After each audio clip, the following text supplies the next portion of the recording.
This is the Pursuit of Wellness podcast, and I'm your host, Mari Llewellyn.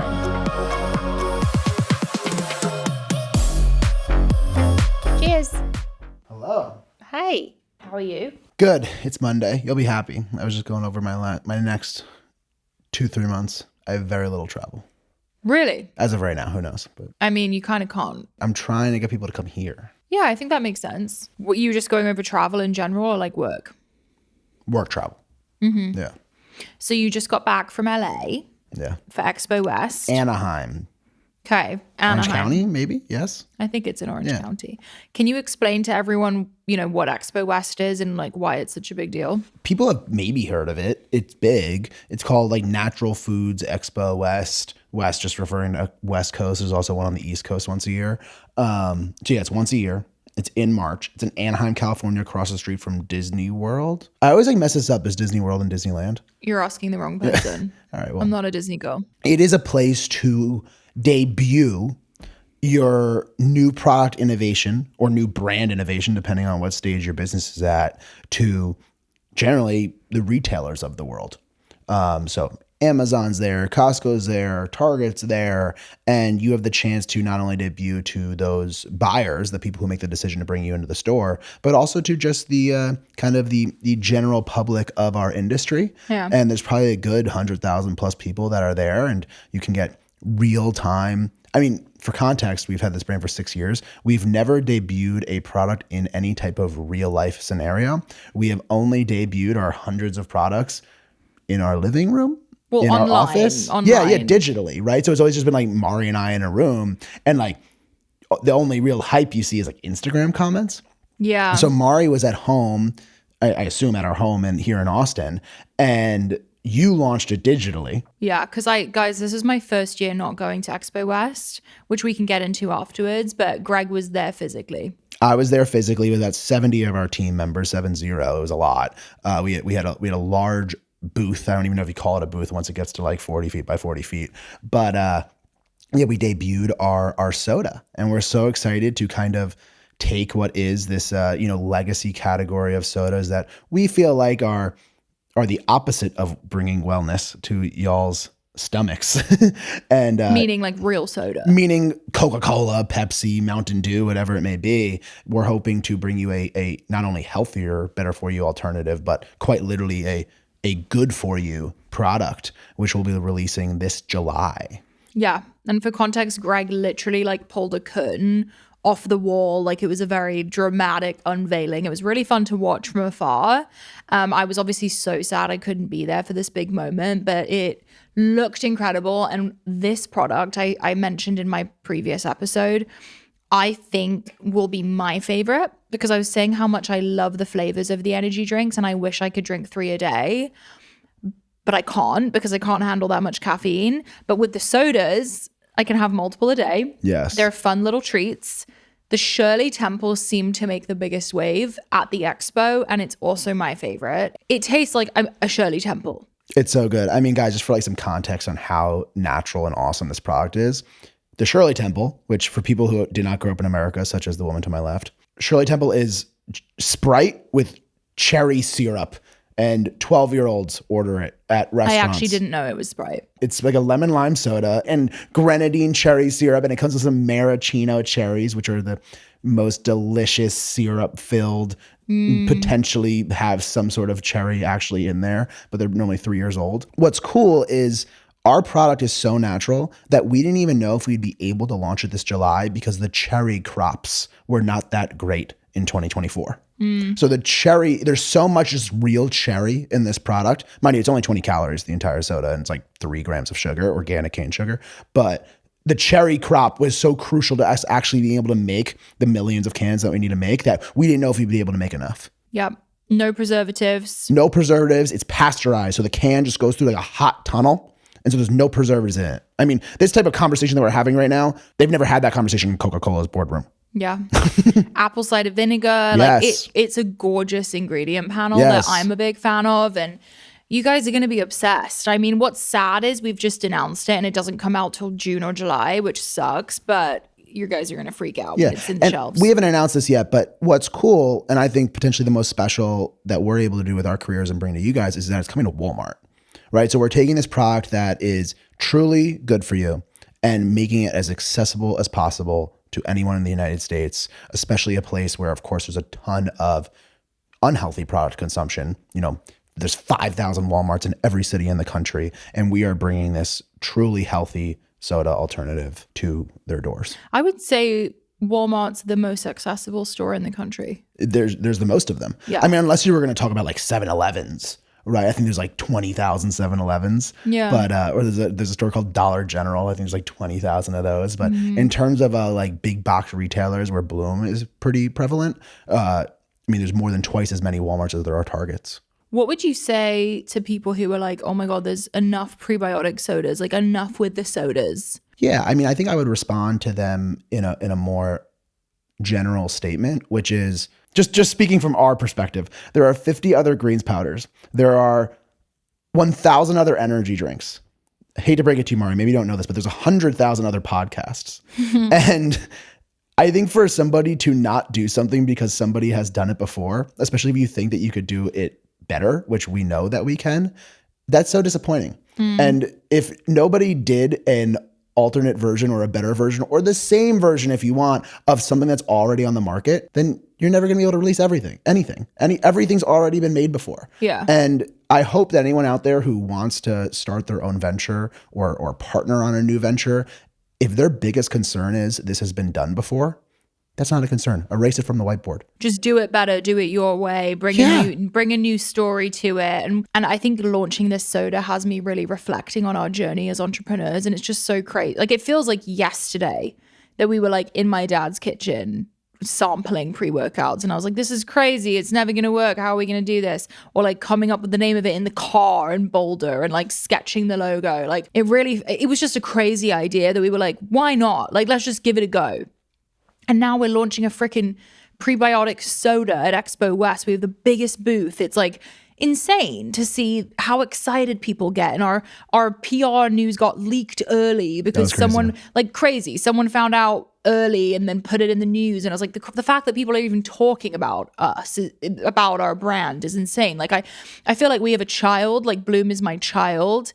And it's out in the world, like just making noise, and it's crazy. Like I feel like Expo West is like our child's biggest recital. Like it's just a funny feeling. It was a big recital. It just has me reflecting. I think like my biggest thing is if you have a crazy idea and you feel really driven and passionate to do it, just freaking do it. Like just chip away at it. Like there were so many moments where I was like, oh my gosh, are we gonna make it out of this alive? Like, is this really gonna be a thing? Yeah, two things. One, Mari posted on her Instagram your collaboration with Shopify. And I did a partnership with Shopify, yeah. Which, partnership aside, this was one of the coolest pieces of content that I've seen. Maybe I'm biased here, but you're like A to Z in 30 seconds of us making Bloom. When I got the opportunity to partner with Shopify, this is not a sponsored episode by any means, but I was so excited because genuinely it was a platform that like changed our lives and it's how we grew our business. So I took the opportunity as like, yeah, I want to put together a montage.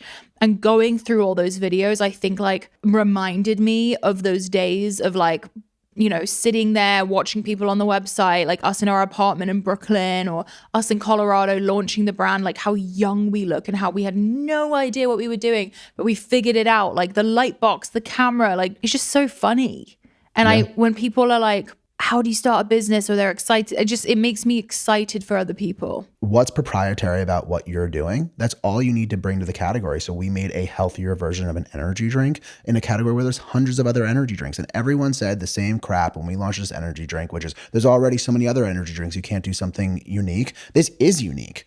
And there's already a billion people a day drinking an energy drink, and we wanted to make a better version of it, and we did, and clearly it worked. So please do not ever stop yourself from a venture because you feel like, quote, it's been done before. Yeah, and not many people said that. That was just like the only negative feedback I saw about our launch. It was like a couple people. The other thing I was going to say is with Bloom, I feel like Greg and I always envisioned Bloom as like a platform brand. Like it was never like we're going to be a greens company, we're going to be a pre-workout company. It was like we want to be a family name. Like we want to have products for everyone. Like if you don't like caffeine, then we have a soda. If you don't like greens, we have a colostrum. Like there's something for everyone.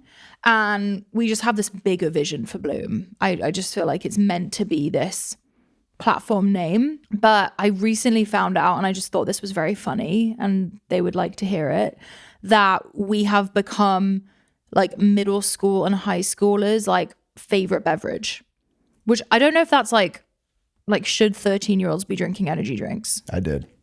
Yeah, I think a lot of them drink coffee. Check with your doctor, but I did. Check with your doctor, but like a lot of my mum friends have been like, my kids are obsessed with Bloom. Everyone has a Bloom on their desk. So the soda's like good timing. What did you drink in high school? Dunkin' Donuts with milk and sugar. An iced coffee? Yeah. At the end, like, yeah, because I realized everyone thought it was cool. I did not like how it tastes, and I did it anyway because I was like, everyone thinks this is cool. That's hilarious. Do you remember the iced coffee you would drink in college? Do you remember what I would have? Yeah, it was from Little Miss Sunshine. That was the movie. Happy Sunshine. The best. So we had food trucks. We went to school in Philadelphia. So Mari and I lived in Philadelphia for 5 years. I would get sugar in it. No, there wasn't an option. It came out of like, a keg.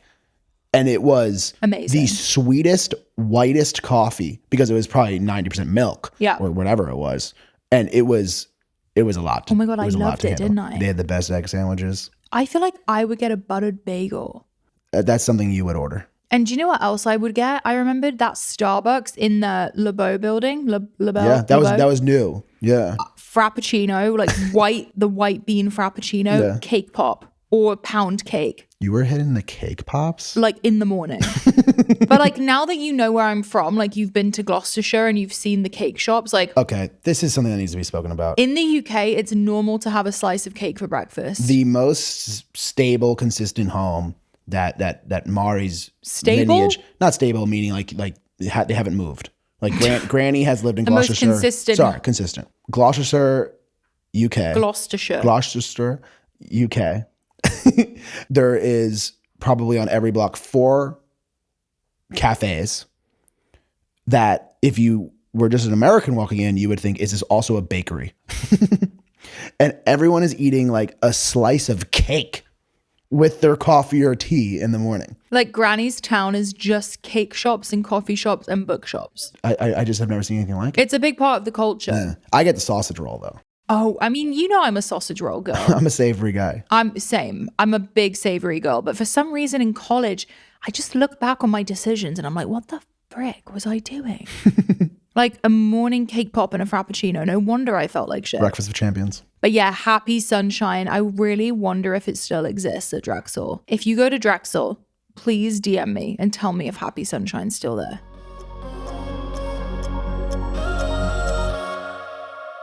You guys know by now I am obsessed with red light therapy. I think it's so beneficial, not just for aesthetics like scarring and acne, but I've even been using it like on my body for egg quality and inflammation. Such an amazing tool. And I personally love Bond Charge. Bond Charge's mission is clear: to empower individuals to live a more fulfilling life through science-backed beauty and wellness products. It can be really hard to find time to do all of these wellness habits at home. But what I love about Bond Charge's red light face mask is that it's super easy to incorporate in my routine. You can wear it while you're cooking, meditating, reading a book, making the bed, whatever it may be. You just do it for 10 minutes a day, and you are on your way to clearer, firmer, and more radiant skin. It's a go-to skincare device for me to feel refreshed, confident, without costly spa visits. So I think it's really worth the investment to have one of these at home. I've noticed my skin looks so much better. I had acne for 10 years, and this has really helped me with my scarring. Plus, it's helping me feel like I'm glowing from within. It has made such a big difference with my skin, and probably it's like my staple when it comes to skincare. Really helps with redness, scarring in general, etc. Bond Charge's red light devices promise a non-invasive approach that utilize specific wavelengths of red and near-infrared light to penetrate skin, offering a range of benefits that continue to garner attention from researchers and health professionals alike. Go to bondcharge.com and use coupon code PURSUIT to save 15%. That's BONCHARGE.com and use coupon code PURSUIT to save 15%. The only downside with spring is that warmer weather plus more activity can be a recipe for feeling a lot less fresh, a lot faster. And that's why I'm so happy to have started using Lumi Whole Body Deodorant, because unlike the other deodorants I've tried, it can actually handle anything. You can use it anywhere and it helps you stay fresh all day long. I love that it's created by an OBGYN who saw firsthand how normal BO was being misdiagnosed and mistreated. It's clinically proven to block odor all day and control odor for up to 72 hours. They have a solid deodorant stick, a sweat control deodorant, and a spray deodorant. They have a brand new scent, Vanilla Bliss. It's gorgeous. And I love the fact that all the products are baking soda free, paraben free, and pH balanced and safe to use below the waist. So you really can use it anywhere.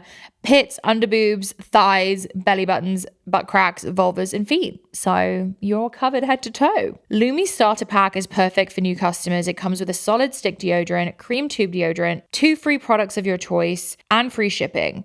As a special offer for listeners, new customers get 15% off all Lumi products with our exclusive code. And if you combine the 15% off with the already discounted starter pack, that equals over 40% off their starter pack. Use code POW, P-O-W, for 15% off your first purchase at lumideodorant.com. That's code POW at LUMEDEODORANT.com. Please support our show and tell them we sent you. Smell fresher, stay drier, and boost your confidence head to toe with Lumi. You are very much in your grind era, right? You're the CEO of a company. Work is like a huge part of your identity. Like accomplishment is a huge part of your identity. A year ago, that was also me. Obsessed with work, didn't know who I was without it. My calendar was ding, ding, ding, ding, ding, like cortisol, fight or flight, masculine era, whatever you want to call it. My life has like completely 180'd where I've like kind of been forced to stop. And now I'm enjoying it. And I feel like I needed it. And I think I wouldn't be able to handle this IVF journey without stopping. But I have this, like, I still have this underlying guilt of like, I should be working. I should be going 100%. Like I'm a very black and white person. It's either 110% or it's nothing. And I'm in this weird in between that I'm kind of like a bit uncomfortable with.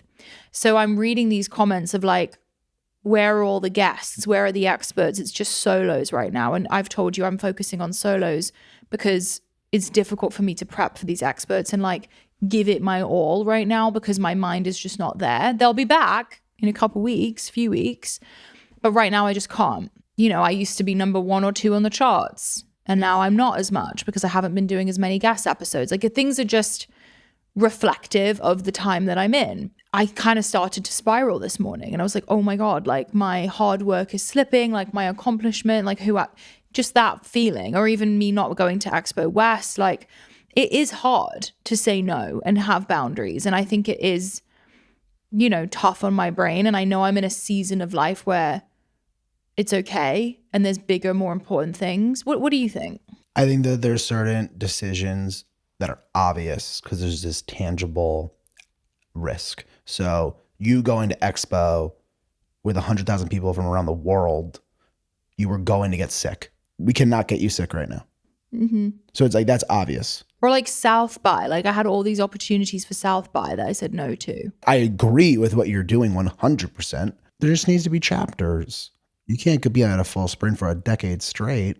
I know. You know, we meet so many people who they did dedicate 100% of a 30-year sprint to one thing. In my experience, is normally when I talk to entrepreneurs who are now like 50, and some of them are still fucking single. Some of them are, you know, don't have the family. Some of them, you know, have 100% of one thing but 0% of another thing. Mm-hmm. So they're older and they don't have that balance of you know, fulfillment to reflect on. I guess this is why we're lucky we have each other as well. Yeah, but I think because we can kind of tag team. But I think you need to look at your life in a multiple decade run. And you're going to look at this 6 month taking your foot off the gas of the career and going full throttle on family as, oh, that was an interesting blip.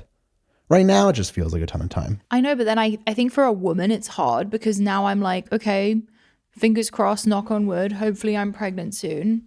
And then I'm going to be having a baby. And it's like, how do you balance work and I'm also in a weird time with this transfer where I don't know dates of anything. So it's like, oh, are you available in April? Well, maybe. But if it didn't work, I'm doing it again. And if it did work, then I'm sick.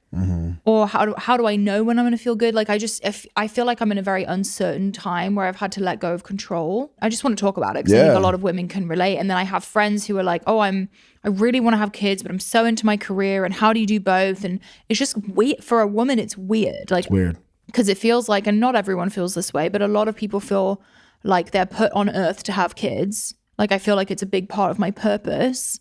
But then they also feel really driven to have fruitful careers and social lives and things like that. So it's like, how do you do it all? Yeah, I mean, obviously Bloom is 90% plus female team. I don't know. I've thought about it too. Like it's definitely like just you have different outside variables that the male career does not need to quote deal with. No, literally your life just continues. Entering this phase of my life, I have like such a bigger appreciation. I used to hear women talk about it and I never really understood it. But even just being at this point in my life, I'm like just confused on how to handle everything. Well, you're obviously an entrepreneur and you don't have like a legitimate maternity leave. Like your output is day to day correlated to, your return of work ethic or work effort. So, I would like to think that people that are employed by good businesses like Bloom feel supported in that journey. Obviously you're employed by Bloom, but you operate a little differently. Nothing's clear cut. You don't have like this 6 months maternity leave or whatever it is, where you can just literally like not respond to emails for 6 months confidently. I don't look at my emails anymore. Well, you have a great team around you. I know. I thank goodness I have such a great team. Also, a lot of people reach out to your phone directly. It's just funny because I used to live in my emails. Yeah. I used to respond to every email within 10 minutes. Yeah, I mean that's a funny thing. I was just listening to this older entrepreneur or older CEO. He used to travel internationally for business. And he would bring a stack of papers on the plane to work on because there was no laptops, there was no cell phones. Even if you were hustle mode back in the day, at least you weren't getting like live time emails and texts constant. Yeah. On a Saturday evening, on a Friday night. It almost becomes like this competition of if there's 5 people CC'd on an email, who responds first? Yeah. Yeah, or if you're in a group chat, who reacts first, even if it's not even a productive message. I don't know. Something there's the barriers of work-life balance. I feel like COVID probably disrupted that quite a bit, even though it brought a lot of people to work from home opportunities. I don't know. I mean, the modern day workplace is pretty scary with all this. You can reach anyone at any time. It's so stressful. And I am so envious of people who are boundaried with their phone. Like it's a big goal of mine to get there because the last thing I want is to be on my phone a lot around our kids. Like I find that to be really bad. But I do feel this sense of like guilt and stress. If I look at my phone and I have tons of notifications, I'm like, oh my God, I need to answer people immediately. If I don't answer immediately, I feel awful or I feel like I'm a bad person. Like the guilt is overwhelming. You can't respond to everyone. I think people live in this dissociated state because they're walking around on their phone. I mean, you and I do it. We're not good at this. I think we need to get better. Walk around the house, glued on the phone, doing things at the same time. Where when I put my phone down, like this weekend, when I put my phone down and I do the dishes and I make breakfast and I'm in my life, I feel so much happier. Yeah, I think there's also this element of like if you're on your phone checking your emails and your text messages, refreshing things, you like think you're being productive. Yeah. And so it gives you kind of like that dopamine hit of like I'm doing things. It's reactionary. And it's like just clean out the fucking dishwasher. Like you don't need to be refreshing this live time every 15 minutes to see if anyone's reached out or if anyone, I would imagine in your world if someone's commented or messaged you and it's like. I don't really do that with my comments. Sure, but someone in your position maybe.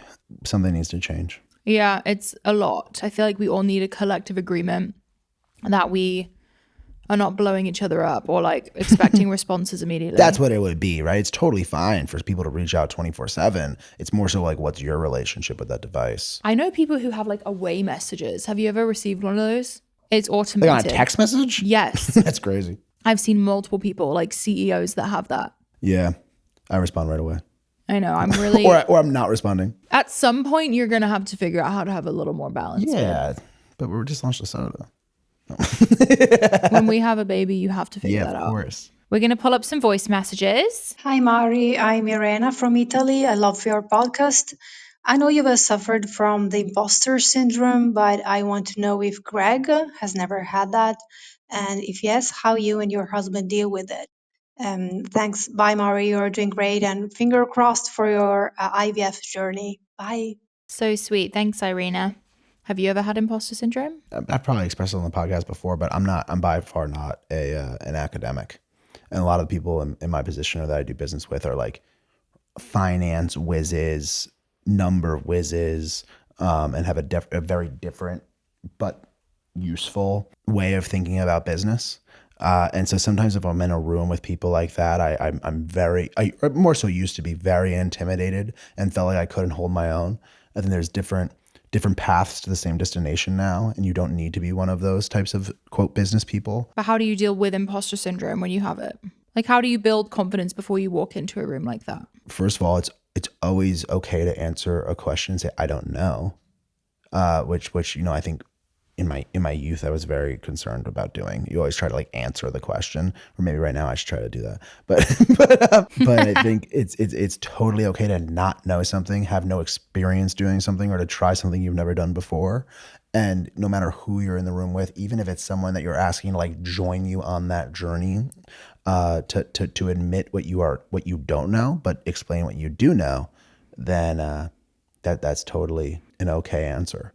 And I think people will appreciate the honesty, and transparency. Yeah, and just respecting that there's different paths to the same destination, and just because someone has a certain skill set that society recognizes as the correct skill set for doing something does not mean that your skill set is not potentially even better than that. Yeah, I feel like I've gotten really good at this because I used to have such horrible imposter syndrome that I started, I don't know what to call it.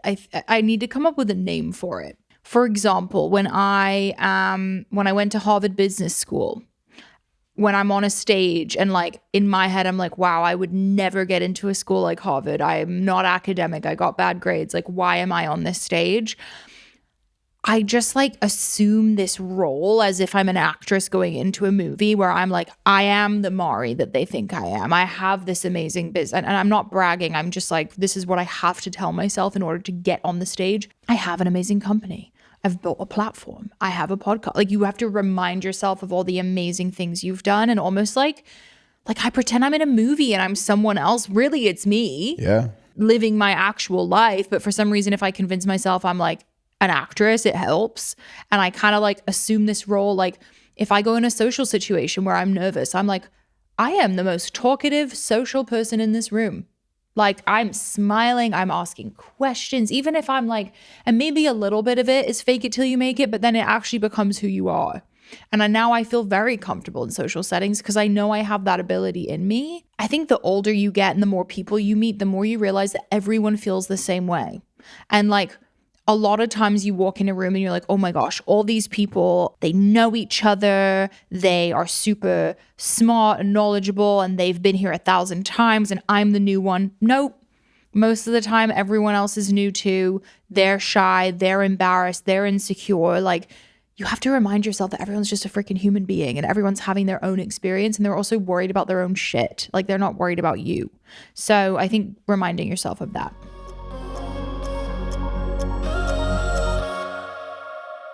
If you know me, I avoid bras and underwear at all costs, but only because it's so uncomfortable. I've always disliked it until I found Skims. I think we all know, love, and are obsessed with Skims at this point. Literally just wore it the entire weekend I was at the wedding. I wore a lot of like see-through gowns and it was the perfect thing to put underneath. Coverage, but still cute and sexy. And I am obsessed with how comfortable Skims are. I literally grab for them every single day. My drawer is filled with the best, most stretchy, amazing, supportive fabrics. They make me feel comfortable and confident all day long under t-shirts, jeans, whatever it may be. I know everyone who's tried Skims are obsessed. I personally wear the Everybody triangle bralette pretty much every day. I also have the sports bras that I love. It makes me feel super supported and cute and looks so flattering under a t-shirt, but I literally can't even tell that I'm wearing a bra. You don't have that same feeling of like, oh my gosh, I can't wait to get this off. It's digging into me. It truly is so comfortable all day long. Shop Skims Best Intimates, including the Fits Everybody collection and more at skims.com and Skims stores. After you place your order, be sure to let them know we sent you. Select podcast in the survey and be sure to select our show in the drop-down menu that follows.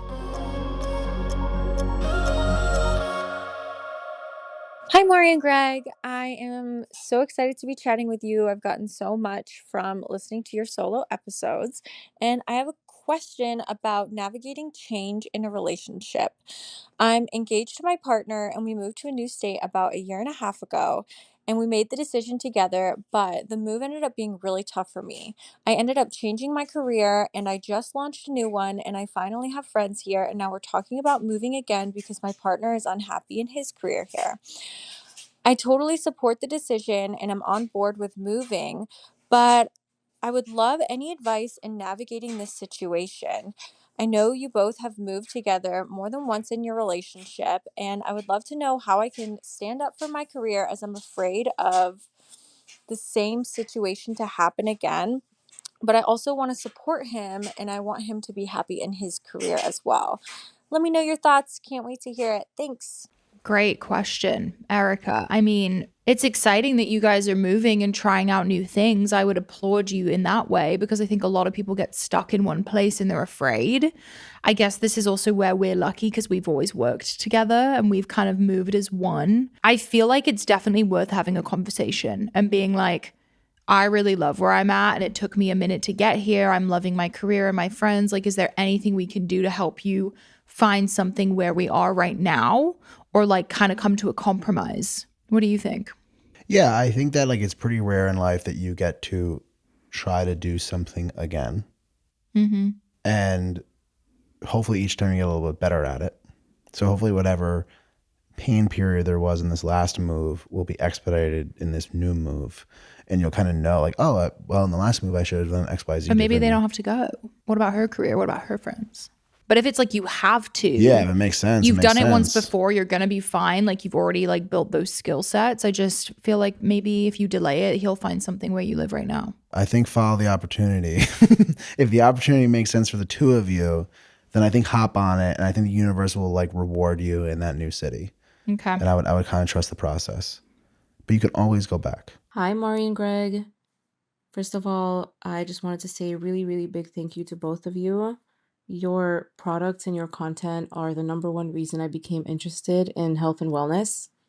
And I think that that's the case for a lot of people. So thank you for sharing a lot of valuable information and being such a positive influence. I did have a question. I know that you guys were able to see a lot of organic engagement early on when Mari made the post that went viral, and you were able to put in the hard work and build off of that. If you were starting out today and you didn't have any organic engagement, let's say you were given just a blank Instagram page, a blank TikTok page, and you had to start completely from scratch, what would your approach be in today's landscape? Would it be the same? Would it be different? Do you have any advice for that? Great question. I can speak as like a content creator. Maybe you could speak more from a marketing angle. I would focus more on TikTok. I think I would post probably like 3 to 5 times a day. Just anything and everything. I would collect data on what worked the best. So for example, I've noticed my TikToks with pomegranate seeds seem to perform the best right now. I would focus on pomegranate content. Seriously. And I would go all in on that. And I would do more and more and more and more. And I would stay vulnerable. That's the thing I would keep the same. Vulnerable, transparent, candid, show the real me, show the ups, the downs, but I would post way more frequently and I would focus on TikTok. I am a huge believer in Facebook ads, Instagram ads, TikTok ads. If you have anything that you are able to monetize, like a service that you offer or a business that you sell or a product that you sell, anything where you can run ads and have the action taken with that ad be go follow your profile. A lot of the initial traction that came to Mari's posts, there was a small amount of organic activity, but the algorithm is only so powerful for anybody. If you can find what does do remotely well in the algorithm organically, and then use that as call it a boosted post through Facebook, Instagram, or TikTok ads, you basically have the greatest ad that you can create. I mean, any advertising agency, that's what they try to do all day, is create ads that people want to watch. So if you could create something about pomegranate seeds in this case, or pomegranate juice, and then monetize something based off of that topic, even if it's so small, just to allow you to have the fuel to fund ads, you can supercharge the growth of your page so much while continuing to create a volume of content that's candid and vulnerable, as Mario was speaking on. I mean, that's the formula right there for having a large following very quickly while being able to control things that you can control and not relying 100% on the algorithm or how TikTok feels about you that day. What do you think will be the best exercise routine like that you would recommend? Like, let's say, how long do you need for it to change? How many cardio hours per week? How many strength training? Or like, what tip will be like the most valuable for you guys to tell us about exercise? How to perform like the best exercise routine or exercise program? I think 4 to 5 strength training sessions a week for 30 to 40 minutes and getting 10,000 to 12,500 steps per day, 7 days a week. What? That's easy. That's intense, but No, it's not. I would say for women, That's only 2 hours of 3 workouts a to week. 4. I think 3 to 4 weight training. All right, we'll call it 4. 4 weight training a week, and then just walk as much as possible. But at least 10,000 steps a day. Sure. Yeah. 10,000 steps a day. Unless you're trying to have a baby, then tone it back. Throw some Pilates in there. But if you're trying to like see a big change, weight training, movement. Yeah, I think you could plan to see real changes in a month if you're going from 0. Let's do this last one. Hi, Mari and Greg. First of all, I absolutely love your podcast and I'm loving what you guys are doing in the health and wellness industry. I just wanted to ask a question around navigating a marriage with such a busy life. I recently started working full time and my husband also works full time.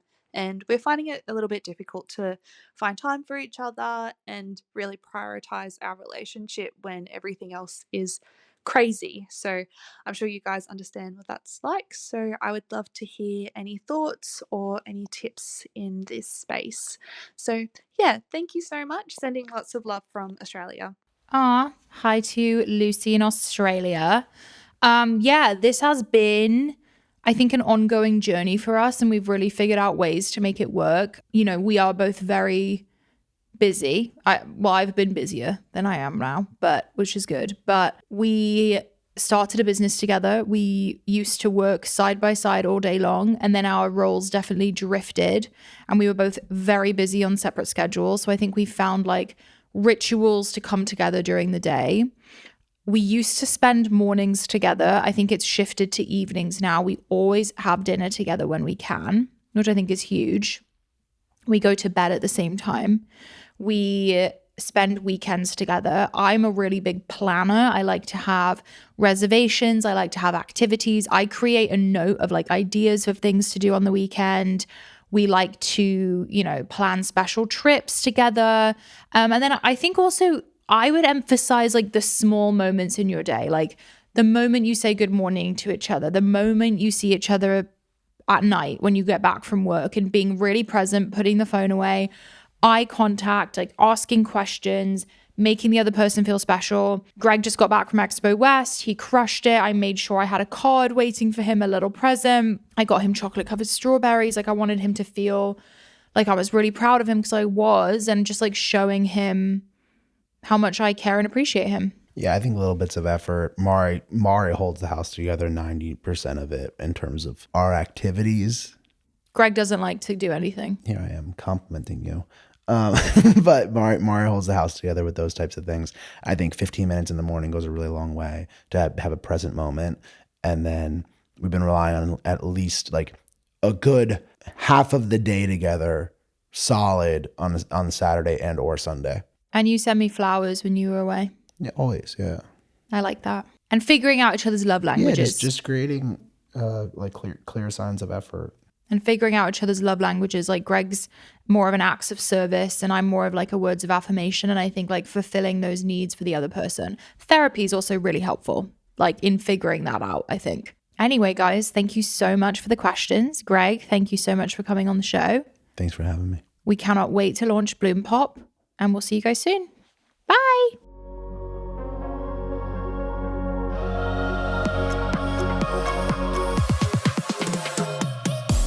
Thank you for joining us on the Pursuit of Wellness podcast. To support this show, please rate and review and share with your loved ones. If you want to be reminded of new episodes, click the subscribe button on your preferred podcast or video player. You can sign up for my newsletter to receive my favorites at marilewellen.com. It will be linked in the show notes. This podcast is a Pursuit Network production, brought to you by Michaela Phillips, Joel Contartese, Daviel Waldner, Jen Lauren, and Mackenzie Mizell. You can also watch the full video of each episode on our YouTube channel at Pursuit of Wellness Podcast. Love you, Power Girls and Power Boys. I will see you next time. The content of this show is for educational and informational purposes only. It is not a substitute for individual medical and mental health advice and does not constitute a provider-patient relationship. As always, talk to your doctor or health team.